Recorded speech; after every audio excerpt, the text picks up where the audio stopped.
There are terrors that do not come from ghosts in graveyards, but from the technological devices we hold in our hands every day.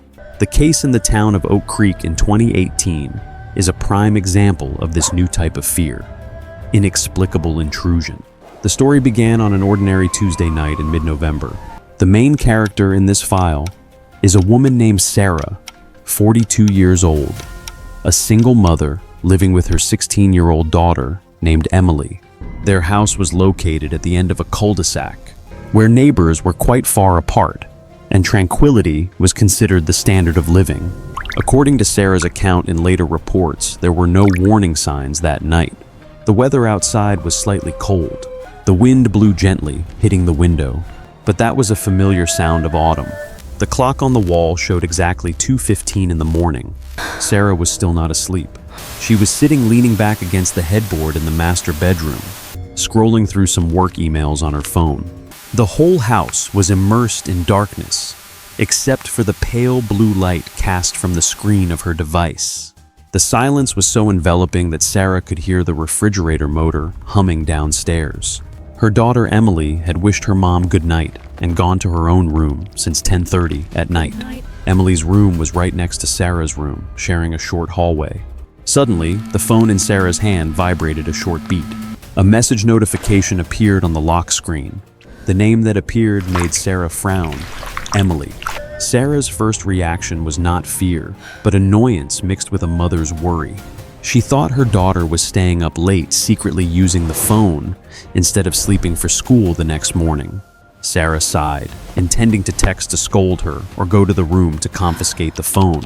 She swiped to unlock the screen. The message just sent contained no text. It was an image file. Sarah frowned, her thumb hovering over the screen. Why did she send a photo at over 2 in the morning? Could it be sent by mistake or a prank? In the moment waiting for the photo to download completely, because the network signal that night was quite weak, Sarah felt a cold draft run down her spine, an inexplicable uneasiness that she later described to police as the sixth sense screaming. The photo appeared clearly. The very moment she saw the content of the picture, Sarah's blood seemed to freeze. It was not a meme or a landscape photo. It was a photo of Emily sleeping, in the blurry frame and noise characteristic of phone cameras when shooting in low light. Sarah clearly saw her daughter lying on her side, curled up in the familiar gray duvet. Emily's hair was spread out on the pillow. Her mouth was slightly open. Breathing seemed regular. Everything looked very peaceful, except for one detail that made the photo illogical and horrifying: the shooting angle. The photo was taken from eye level, right at the foot of the bed, pointing straight towards the headboard where Emily was lying. Sarah stared blankly at the screen. If Emily was fast asleep as in the photo, then who was holding the phone to take this picture? And more importantly, this message was sent from Emily's own phone number. Sarah's common sense tried to find a reasonable explanation. Maybe Emily set a timer for automatic shooting? Or she left the phone somewhere and accidentally touched the shutter button? But this shooting angle was too precise, too straight, as if someone was standing tall at the foot of the bed, raising the phone and pressing send in silence. The space around Sarah suddenly became stifling. She turned off the phone screen. The room went pitch dark again. Her ears strained to the limit to listen. From the room next door, through the thin wall, there was no sound. No footsteps, no rustling, no laughing. Only a deadly silence. Sarah swallowed hard, her throat dry. She slowly placed her feet on the cold floor, hand clutching the phone tightly, preparing to step into her daughter's room to verify what she prayed was just a cruel prank. Sarah stood in front of her daughter's room door, her hand placed on the cold metal doorknob. In the mother's mind right now, dozens of terrible scenarios appeared. A burglar breaking in, some pervert hiding in the closet, or simply Emily playing a foolish prank with friends. She gently turned the doorknob.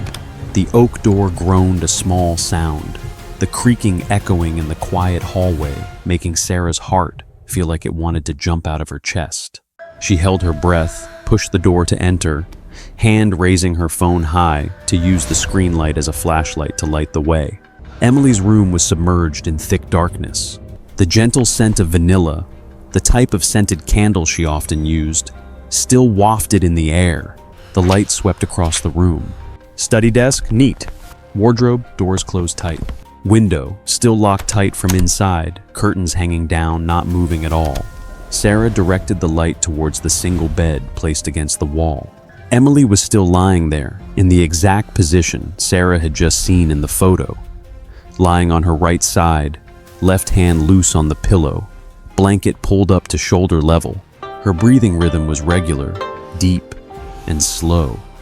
A sign of a very deep sleep. Not looking at all like pretending, Sarah tiptoed closer, eyes darting around quickly to search for her daughter's phone. According to common logic, if Emily just sent the message, the phone must be lying in her hand, or at least fallen somewhere on the bed. But no, what Sarah saw next completely shattered the hypothesis of a prank. Emily's iPhone was lying calmly on the small wooden nightstand. It was plugged in charging. The white charging cable stretched out, connecting the device to the wall outlet. Sarah stood dead still. She looked at the phone, then looked down at the position at the foot of the bed, where that photo was taken. The distance from the bedside table, where the phone is lying, to the foot of the bed is about 2 meters. Emily's charging cable was only exactly 1 meter long. Physically, the phone could not move itself to the foot of the bed to take a straight-angle photo, then return to the table and plug itself in, all in less than a minute. Sarah shuddered. She reached out to touch her daughter's phone. It was stone cold. There was no warmth of a human hand that had just held it. With a trembling hand, Sarah pressed the home button. The password was her birthday. This she knew well. The screen lit up. The message icon was still displaying a red number 1, signaling the message just sent. She opened the message section. The words "delivered" lay right beneath that bizarre photo. Sent time, 2:15. That means only 3 minutes ago. Sarah stared blankly at the screen. In the background apps section, no self-timer camera app was turned on. There was no strange software. Call history was empty. A chilling sensation began to creep from the nape of her neck to the top of Sarah's head. If her daughter was fast asleep, and the phone was still plugged in at the head of the bed, then what created the photo from the perspective at the foot of the bed? Right at that moment, Sarah felt like someone was staring at her from the back of her neck. She whipped around, shining the light into the dark corner of the room behind her. Only a blank wall and an armchair covered in old clothes. The long black shadows cast on the wall looked like deformed shapes dancing to the rhythm of her trembling hand. "Mom?" The sleepy voice rang out, making Sarah jump, almost dropping the phone. Emily had woken up, eyes squinting because of the light. "What's wrong, Mom? What time is it?" Emily asked, voice hoarse, completely bewildered. Sarah tried to calm down, swallowing hard so her voice wouldn't tremble. "No, nothing, dear. I heard a noise, so I came to check. You go back to sleep." She didn't dare tell her daughter the truth. Not right now. Sarah backed towards the door, eyes never leaving the empty space at the foot of the bed, where, according to the photo, the photographer had stood just minutes ago. When closing the room door, Sarah did not return to her room. She slumped down in the hallway, leaning her back against the wall, hand clutching the phone tightly. Tonight, she knew she wouldn't be able to sleep a wink. But the events of that night were just a gentle prelude to the chain of terrifying events that would occur the next night. After the first haunting night, Sarah almost didn't sleep a wink. She spent the next day observing her daughter, but Emily behaved completely normally. She went to school, came home, had dinner, and did homework as usual. Emily didn't even know her mother had secretly opened her phone to check call history and messages dozens of times that day.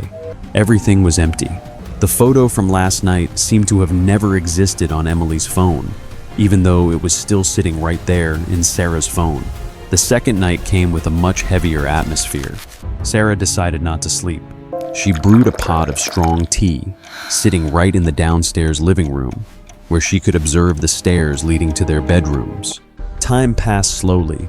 12 midnight, 1 in the morning, 2 in the morning. Nothing happened. The house was so quiet that Sarah clearly heard the wind blowing through the cracks of the old window. Fatigue began to pull her eyelids down.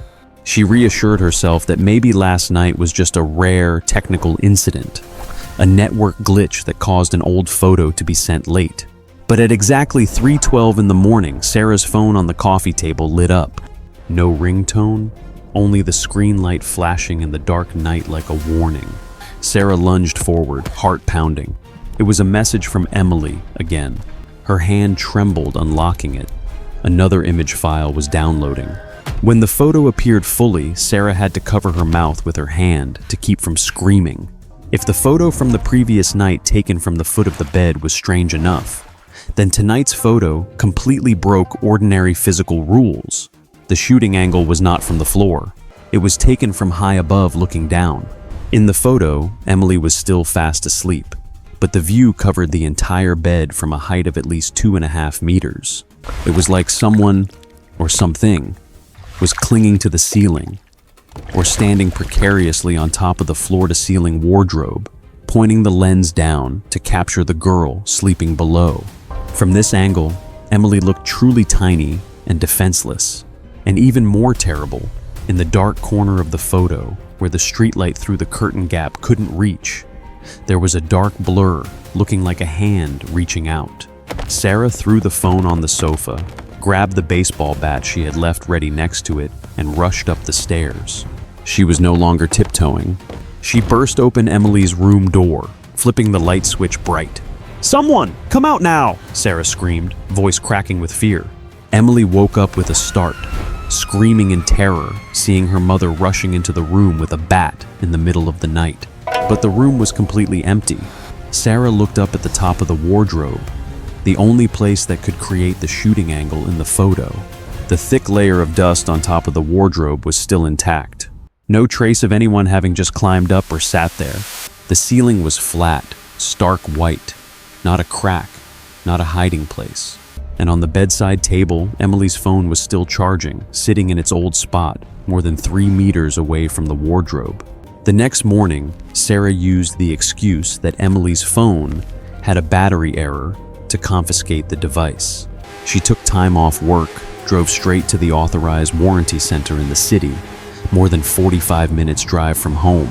She didn't trust the small repair shop in town. She needed a precise answer from the experts. Receiving her was a young technician named David. Sarah lied that she suspected the phone was hacked or installed with tracking software by some stalker. David nodded, face serious, and promised to extract all system logs data to check. Sarah sat waiting for 2 whole hours in the waiting chair, her insides burning like fire. She constantly looked at the clock, her foot tapping ceaselessly on the floor. Finally, David returned with a stack of printed report papers in his hand. His expression was not relief, but a confusing bewilderment. "Ma'am, I have checked the hardware and software thoroughly," David said, finger pointing at lines of dense code on the paper. "The good news is the device is not hacked.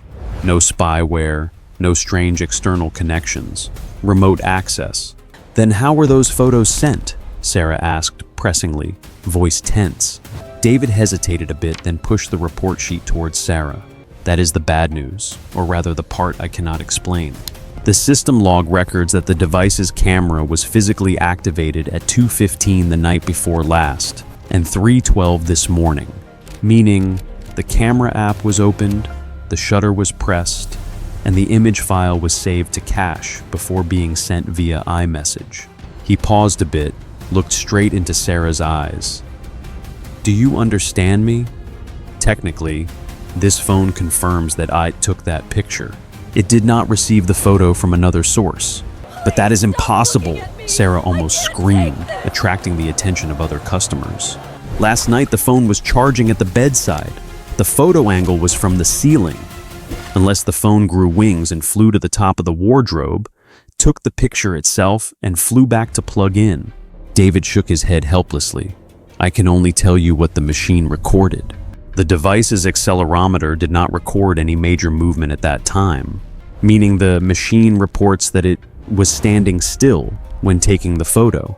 Sarah held the report, hand cold. A phone standing still on the table, yet capturing a photo from the ceiling. Leaving the warranty center, Sarah felt the reality of the world around her collapsing. If it was a hacker, she could report to the police to catch him. If it was a thief, she could buy a gun or install an alarm. But she was facing something that could manipulate technology in a way humans could not explain. And the worst thing was, she still had to take her daughter back to that house tonight. On the way back, Sarah stopped at a security equipment store. She bought a set of the highest-end surveillance cameras with night vision and motion sensors. She told herself if human eyes and logic cannot explain it, let machines confront machines. But Sarah didn't know that installing the camera would only make her see things that humans should never see. Sarah returned home when the sky had begun to turn into twilight. The familiar two-story house now loomed like a hibernating monster, the dark windows like soulless eyes staring at her. Sarah tried to keep her face as calm as possible so as not to scare Emily. While her daughter was bathing, Sarah quickly snuck into her room. She chose the camera installation location very carefully, on top of the highest bookshelf, sandwiched between thick dictionaries. This was a high-end surveillance camera, capable of filming a 120-degree wide angle covering the entire room from the entrance door to the corner of the bed. Most importantly, it was equipped with night vision mode to look through the night. "What are you doing in there, Mom?" Emily's voice echoed from the bathroom. "I'm just looking for an old book," Sarah called back, hand quickly hiding the power cord behind the bookcase. That night, the bedtime routine went on as usual. Emily wished her mom good night at 10:30.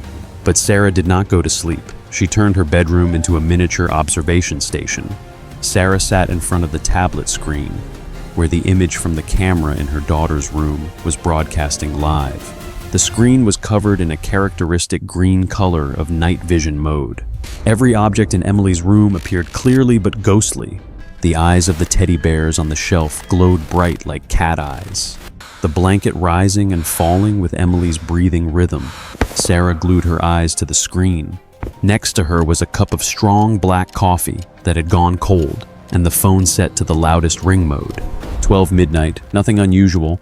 1:30 in the morning, Emily turned over, pulling the blanket to cover her shoulders. 2:45. The wind outside began to howl louder, shaking the scenery outside the window. But inside Emily's room, it was absolutely silent. The waiting in silence eroded Sarah's nerves. Her eyes began to feel dry and sore from staring at the green light of the screen. There were moments she imagined dark shadows in the corner of the room moving.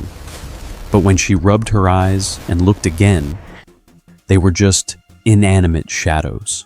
Sarah began to wonder if she was going crazy. Maybe nothing would happen tonight. Maybe it knew she was watching. But as soon as that thought ended, at exactly 3 in the morning, Sarah's phone on the table suddenly vibrated violently. The buzzing vibration on the hard wood in the quiet night sounded ear-piercing like a wall drill. Sarah's heart seemed to stop beating. She didn't rush to pick up the phone immediately. Her first reflex was to stare at the surveillance camera monitor. On that green screen, nothing at all. Emily's room was completely quiet. The girl was still fast asleep, not moving at all. No one was standing next to the bed. No one climbing on the ceiling. The room door was still closed tight. Visually, Emily was alone. Sarah swallowed hard, trembling hand picking up the phone. Message notification appeared. Emily sent a photo. Sarah's mind spun. She looked back at the monitor screen again to confirm. Clearly no one was holding Emily's phone. The girl's phone, which she had secretly returned to its place as bait, was still lying on the bedside table, screen dark, untouched. So where did this photo come from? Sarah swiped open the message. When the image finished loading, she felt her stomach knot with nausea and horror. This photo was not taken from afar. It was a super close-up macro photo. The lens seemed to be pressed right against Emily's face, only about 5 centimeters away. Sarah could clearly see every pore on her daughter's face, the long eyelashes closing, and a few strands of hair scattered on her cheek. The light in this photo was very strange. Not the green infrared light of the security camera, but a cold, pale white light, like a phone flash, but weaker. Sarah compared the two images in the same moment.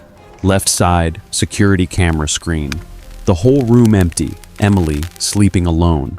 The space right in front of her, completely air. Right side, phone. a perspective proving that something was hovering right next to Emily's face, holding a phone or manipulating Emily's camera to take this picture. The contradiction between reality and digital made Sarah paralyzed. If the security camera couldn't record the photographer, does it mean the intruder is invisible to the infrared lens? Or more terribly, that person does not exist in physical form? But the scariest detail was not on Emily's face. When Sarah tremblingly zoomed in on the photo on the phone, she saw a detail in the right corner where Emily's pillow was depressed. There was a dent, a deep, clear dent shaped like a skinny hand with long fingers pressing hard into the pillow right next to her daughter's head. Sarah whipped around to the security camera monitor. She squinted at the position of that pillow. On the monitor screen, the pillow was flat, no dent at all. Two realities were happening in parallel. A reality visible to the naked eye, and another reality only appearing through those bizarre photos. Sarah realized she couldn't sit still here anymore. Whatever that thing was, it was right next to her daughter's face, breathing into her face, touching her pillow, even though she couldn't see it through the surveillance camera. Sarah sprang up, knocking the coffee cup to the floor, rushing out of the room. Sarah rushed into her daughter's room like a storm, no longer caring about keeping quiet. She flipped the ceiling light switch, blinding white light dispelling all darkness in an instant. "Wake up now! Emily, wake up!" Sarah screamed, shaking her daughter's shoulders hard. Emily jumped, let out a terrified scream, then burst into tears, too frightened by her mother's attitude. The girl cowered in the corner of the bed, trembling. "Mom, what's wrong? Is there a burglar?" Sarah didn't answer. She grabbed the baseball bat, threw open the closet door, checked under the bed, even tore open the window curtains. No one there. The room was completely empty. Sarah stood panting in the middle of the room, chest heaving heavily. She looked towards the security camera hidden on the bookshelf. The signal light was still blinking red, proving it was still recording. If someone was just here shoving a phone in her daughter's face, he couldn't vanish in an instant like that. To reassure herself she wasn't hallucinating, Sarah reopened the horrifying photo she just received on her phone. She needed to look at it closely under real light. The close-up photo of Emily's face was still clear on the screen. Sarah zoomed in to the maximum on her daughter's eyes. In the moment the photo was taken, it seemed the flash, or the presence of that thing, caused Emily to open her eyes slightly in unconscious reflex, REM sleep, revealing a small slit between the eyelids. And in that tiny slit of the black pupil, Sarah saw the reflection. The blood in Sarah's body seemed to drain away. The reflection in Emily's eye was not the empty ceiling. It was a pitch-black silhouette. Though the image was pixelated due to low resolution, Sarah could still recognize the outline of a human head. It had no hair, smooth, and seemed to have no face. It was bending down low, face to face with Emily, at a suffocatingly close distance. Sarah whipped around to look at the space right above the bed. The air there was colder than other places in the room. If the security camera couldn't record the intruder, but the reflection in her daughter's eye showed someone, it means that thing has no physical form for the camera to catch, but exists enough to reflect light. Or more terribly, the security camera was tampered with, while human eyes do not know how to lie. "Mom, you're scaring me," Emily sobbed. Sarah threw the bat down, rushed to hug her daughter tight, covering her eyes. "It's okay, sweetie. Put your coat on. We're going downstairs right now. I'll call the police." 15 minutes later, the red and blue lights of the police car swept patchily across the facade of the house. Two police officers, one male and one female, were present at the scene. They worked very professionally and methodically. They searched every corner of the house, from the damp basement to the dusty attic. They checked for signs of forced entry, shoe prints on the lawn outside Emily's room window. Result: nothing. The house was sealed tight. No signs of forced entry. The male officer, named Miller, sat down on the sofa opposite Sarah and her daughter. He held Emily's phone, the most important evidence, in his hand, turning it over and over. Ms. Sarah, Miller said in a calm voice, trying to use logic to explain. We found no one in the house. Regarding these photos, the highest probability is someone hacked her cloud account and controlled the camera remotely, or a software glitch caused the device to take photos itself. Take photos itself? Sarah snapped, her voice trembling with anger and fear. Do you see the angle? Do you see the shadow in her eye? How can software create a reflection of a person standing there? The female officer gently intervened. We understand you are very worried, but sometimes light and shadows, pareidolia, can create misleading shapes. However, to ensure safety, we will keep this phone as evidence for the high-tech department to check the message origin. They confiscated Emily's phone, put it in an evidence zip bag, and sealed it. Tonight, we advise you two to sleep in the same room, lock the door tight, Officer Miller advised before leaving. We will have a patrol car pass by this area once every hour. If there is any noise, call 911 immediately. The main door closed. The sound of the police car engine faded away. The house returned to its inherent silence, but now it carried a completely different atmosphere. The false safety the police brought quickly vanished. Sarah took Emily into her bedroom. She locked the room door, then dragged the heavy wooden cabinet to block the entrance. She closed the window curtains tight. "Mom, I don't have a phone anymore," Emily whispered, while curled up in the blanket, eyes still red. "So it's all over, right, Mom?" Sarah held her daughter's hand tight, eyes staring at her own phone placed on the bedside table. "Yeah, the police took your phone away. No one will be able to text anymore." Nothing can hurt. Sarah lied. She knew it well, because deep down, she understood that the thing taking those photos didn't need Emily's iPhone to exist. It was still here in this house. And just like Sarah's worst fear when the clock struck 4 in the morning, her phone screen, the only phone left in the room, suddenly lit up. Sarah's bedroom at this moment was like an isolated fortress. The door was locked, the wooden wardrobe blocked across it, and outside was the quiet night of the suburban town. But that safety shattered the moment Sarah's phone screen lit up. On the lock screen, the notification line appeared coldly. New message from Emily. Sarah felt the blood in her body freeze into ice, heaved. She turned to look at her daughter.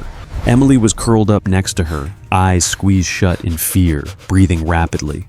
More importantly, Emily's phone, the only device with that subscription number, was currently lying in an evidence bag, locked tight at the police station 10 kilometers away. "Impossible," Sarah whispered, voice trembling to the point of being soundless. Impossible. If the message was still sent, then either the police were playing a joke on them, which was impossible, or the person texting was not using that physical phone at all. He was using the telecommunication network itself, or something worse, to spoof the identity. With a numb hand, Sarah swiped open the message. The photo downloaded faster than ever, as if the connection was being prioritized to the maximum for this horror. When seeing the content of the photo, Sarah almost dropped the phone. It was a black and white photo, extremely high quality, sharp to every small detail. Context in the photo: it is this very room, right now. Shooting angle: from top of the wardrobe, the heavy wardrobe Sarah had just struggled to pull out to block the door. In the photo, Sarah clearly saw the back of her own shadow sitting on the bed, hand holding the phone. Next to her was Emily, covered completely in the blanket. And most terrible of all, in the left corner of the photo, right at the edge of the doorway, where blocked by the wardrobe, there was a blur like mist creeping through the crack of the wooden door. The person taking this photo was in the room with them. He was sitting perched on top of the wardrobe, looking down at the mother and daughter like a giant spider observing trapped prey. Sarah slowly raised her eyes to look towards the top of the wardrobe. Darkness covered the top of the wardrobe. Nothing was there. But the feeling of being stared at, scopaesthesia, was so strong that Sarah's scalp tingled.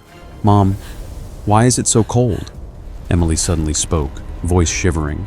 Sarah realized the temperature in the room was dropping suddenly. Her breath began to puff out as misty white smoke. Sarah knew they couldn't stay here another second.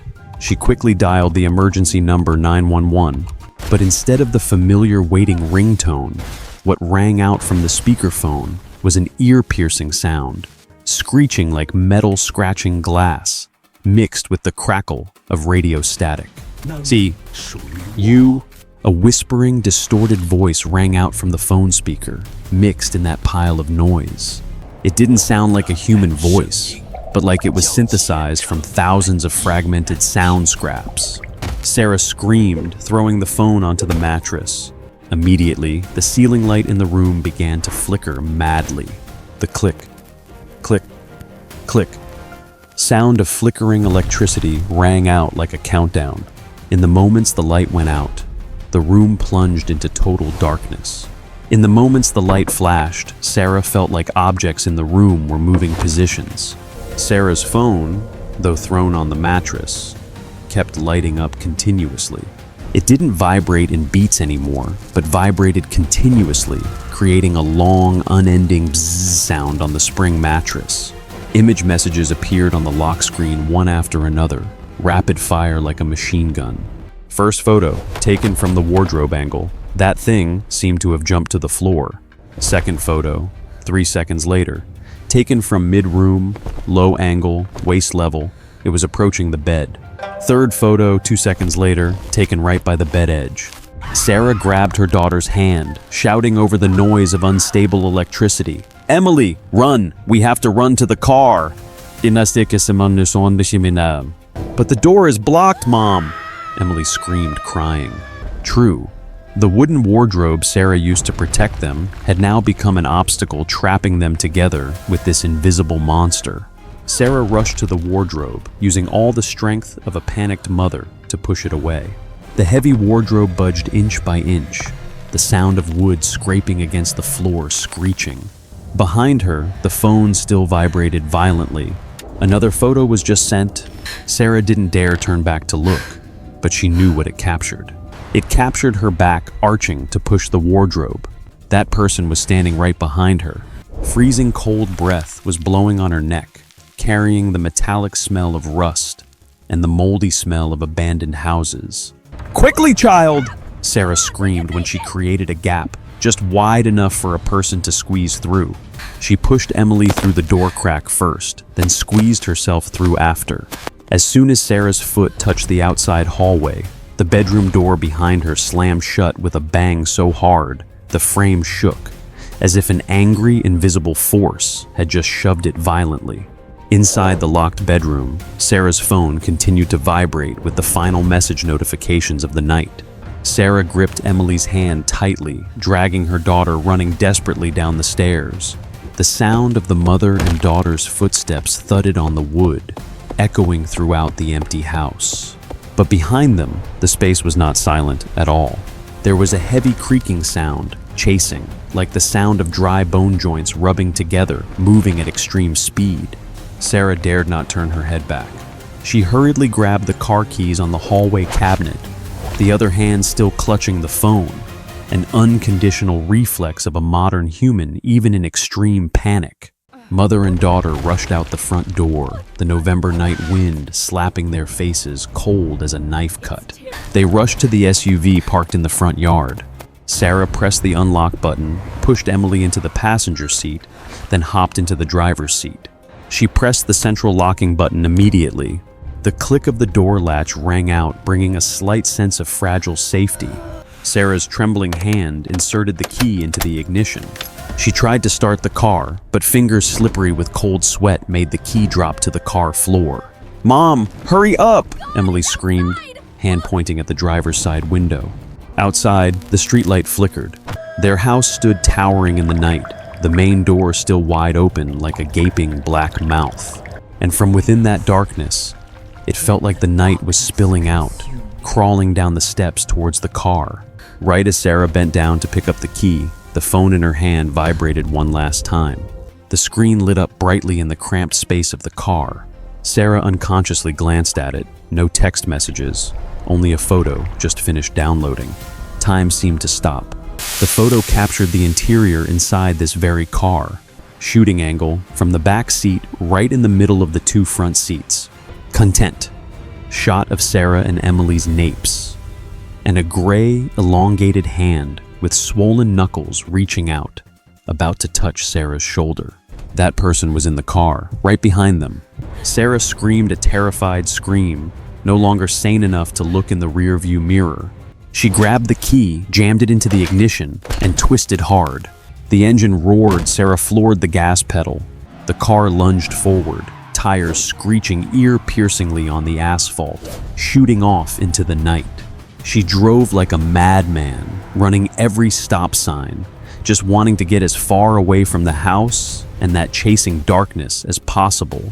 Only after driving more than 5 kilometers, reaching the brightly lit area of a 24-hour gas station, did Sarah dare to stop the car.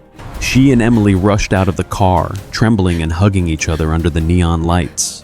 When looking at the back seat through the car window, no one was there.